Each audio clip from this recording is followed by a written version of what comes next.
Tiga. Assalamualaikum warahmatullahi wabarakatuh.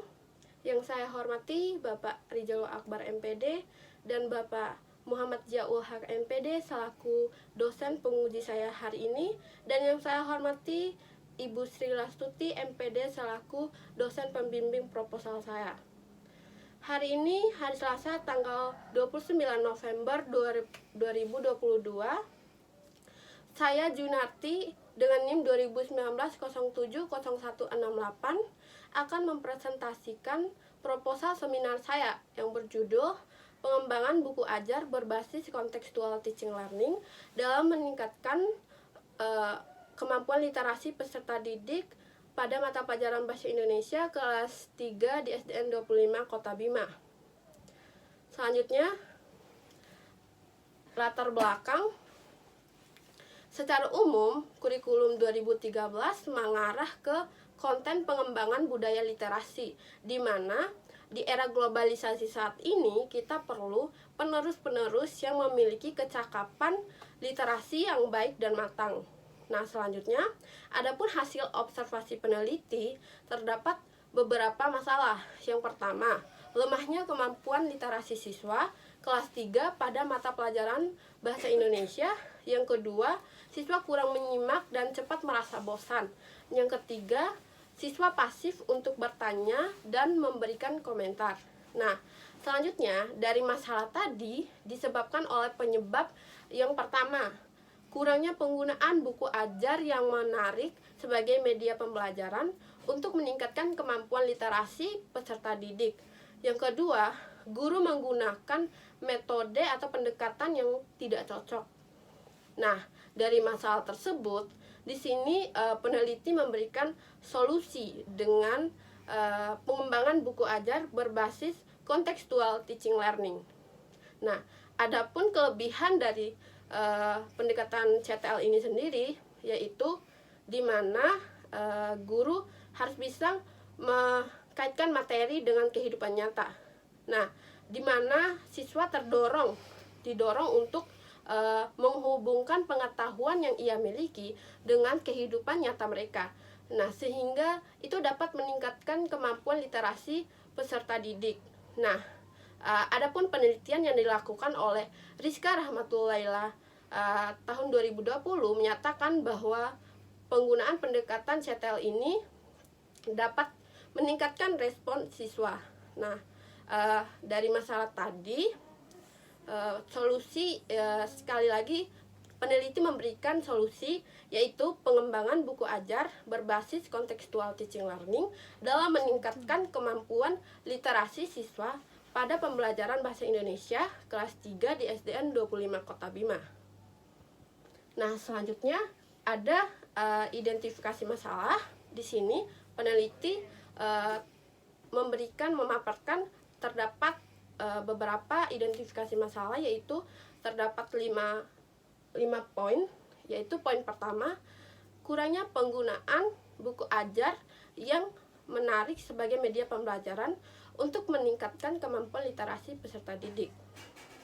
Yang kedua, guru menggunakan pendekatan yang tidak cocok. Yang ketiga, lemahnya kemampuan literasi peserta didik di kelas 3 di SDN 25 Kota Bima.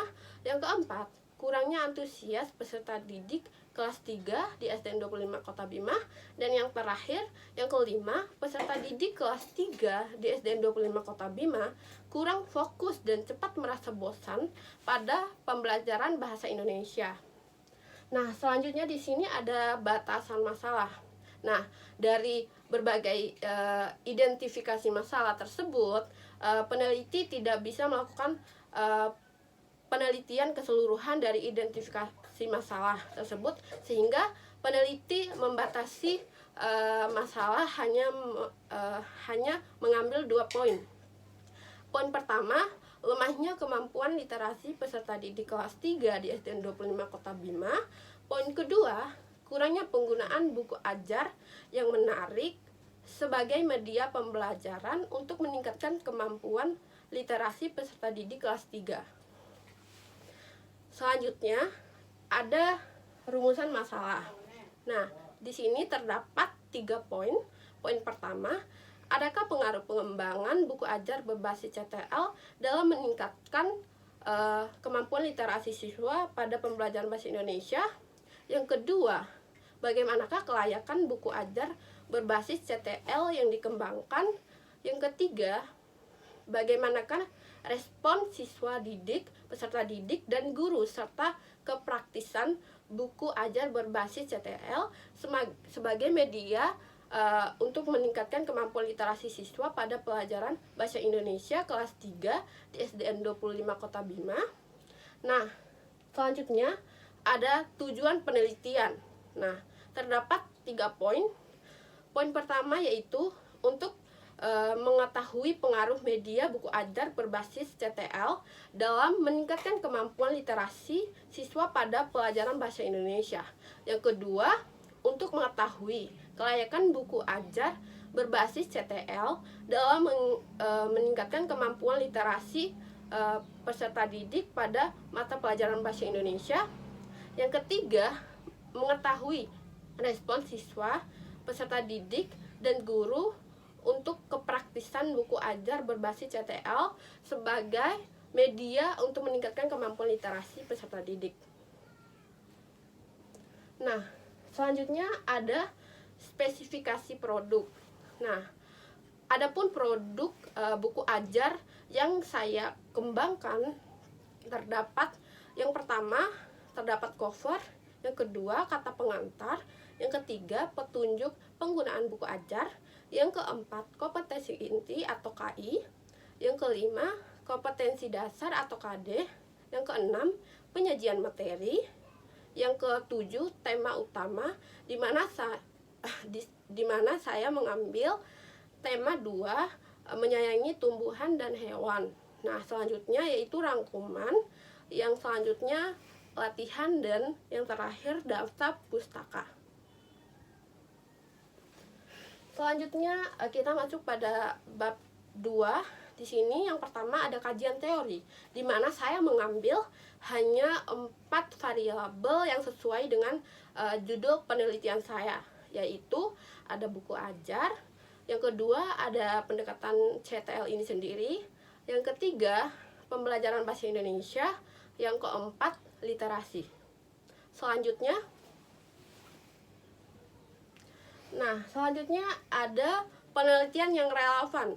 Nah, ada penelitian yang relevan dengan penelitian saya yang dilakukan oleh peneliti, yaitu salah satunya penelitian yang dilakukan oleh Rizka Rahmatulaila 2020 dalam penelitiannya yang berjudul Pengembangan Bahan Ajar Berbasis Kontekstual Teaching and Learning pada materi elastisitas demand 4 Aceh Besar.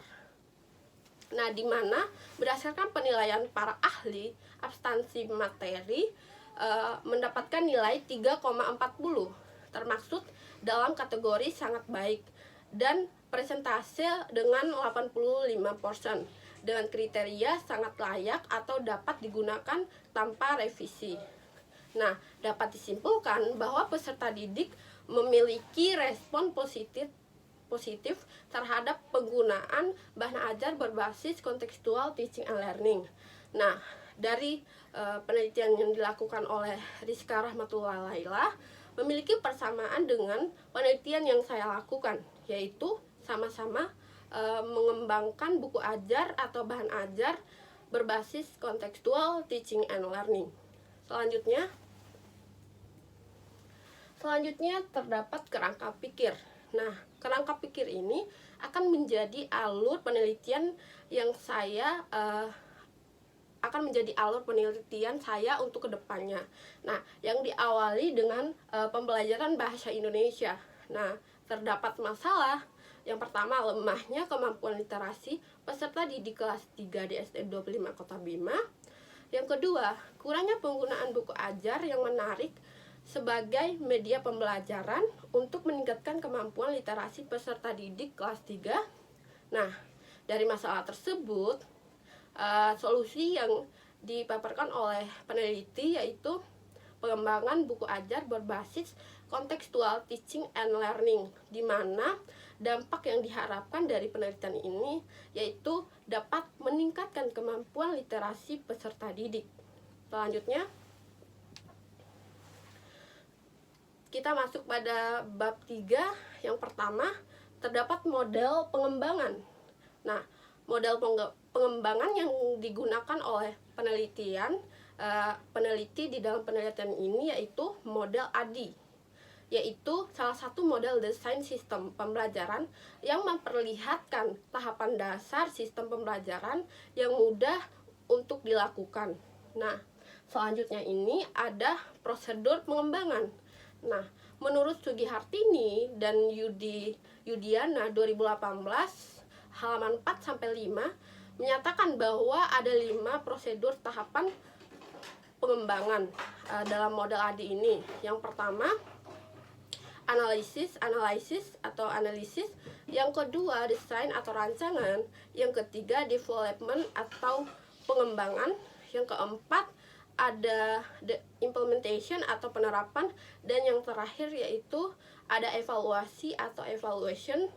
Nah, adapun tahapan yang sudah dirancang oleh peneliti di sini, yang pertama ada analisis.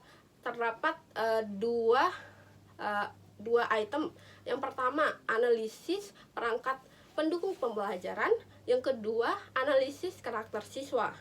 Nah, selanjutnya ada desain atau rancangan. Nah, tentu saja peneliti merancang buku ajar berbasis contextual teaching and learning.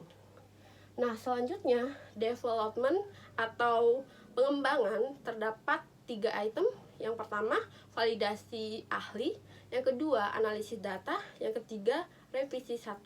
Nah, selanjutnya ada implementation atau penerapan. Nah, terdapat 4 item. Yang pertama, uji coba kelompok kecil. Yang kedua, revisi produk 2. Yang ketiga, uji coba kelompok besar. Dan yang terakhir, revisi produk 3. Nah, selanjutnya yaitu evaluation atau evaluasi, yaitu analisis hasil kegiatan yang dilakukan. Nah, selanjutnya ada uji coba produk. Nah, ada 5 item di sini. Yang pertama, desain uji coba, yaitu uji coba kelompok kecil dan uji coba kelompok besar serta melakukan validasi ahli. Yang kedua yaitu subjek penilaian, yaitu di mana ada uji validasi ahli dan uji coba. Nah, yang ketiga, jenis penelitian. Nah, jenis penelitian yang digunakan oleh peneliti di penelitian ini yaitu data kuantitatif dan data kualitatif. Nah, yang terakhir, yang keempat yaitu instrumen pengumpulan data. Nah, instrumen yang digunakan oleh peneliti dalam penelitian ini ada 5, yaitu wawancara, angket, lembar observasi, ada tes, dan ada dokumentasi. Nah, yang terakhir ada teknik analisis data, yaitu analisis deskriptif, kualitatif, dan analisis kuantitatif. Nah, mungkin itu saja hasil presentasi seminar proposal dari saya. Sebelumnya saya ucapkan banyak-banyak terima kasih kepada Bapak dan Ibu dosen yang telah memberikan saya waktu untuk melakukan seminar proposal pada hari ini. Wabillahi taufik wal hidayah. Wassalamualaikum warahmatullahi wabarakatuh.